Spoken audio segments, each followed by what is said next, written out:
Proclamem Arenys de Munt, primer municipi que ha votat lliurement i democràticament la independència de la nació catalana. Tot va començar a Arenys de Munt, un poble tranquil, de poc més de 8.000 habitants de la comarca de voluntaris i voluntàries, més de 150 persones adherides, 30 entitats i associacions i 3 partits polítics s'hi adhereixen i enforteixen el projecte. Comencen a instal·lar-se els punts d'informació en els diferents barris d'Esplugues. A partir del 8 de maig s'inicia la campanya de recollida de vot anticipat. Les carpes d'Esplugues Decideix comencen a formar part del paisatge quotidià d'Esplugues. Sant Jordi, la Fira d'Entitats, canvi de LED, els mercats, sempre s'hi pot trobar la gent de l'Armilla fluorescent. El 13 de maig se celebra al local de l'Associació de Veïns de Finestrelles el primer debat a l'entorn de les consultes populars sobre la independència.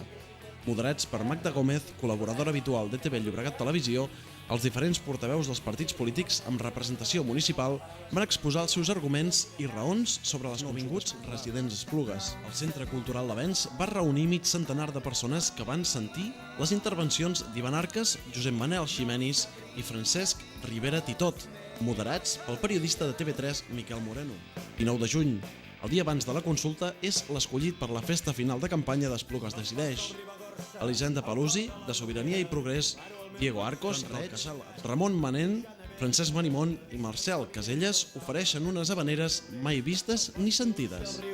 Que abans eren nets, paisatge fet a clapes cansat. Potser sí, sortim endavant, tots gaudim d'oportunitats, però mentre l'home no tingui la raó d'estimar l'ingrés. 20 de juny de 2010.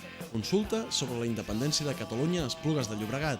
7 col·legis electorals obren puntualment les seves portes a les 9 del matí. Consulta. A les 8 en punt del vespre tanquen els col·legis electorals i arriba el moment de la veritat, el recompte de vots i la redacció de les actes amb els resultats finals. Les mostres d'alegria esclaten entre els voluntaris i voluntàries. Alegria per la feina ben feta i per demostrar que Esplugues també podia acollir un referèndum sobre la independència de Catalunya. És l'hora, doncs, d'anunciar els resultats i fer una primera valoració d'aquests 3 mesos de treball i dedicació.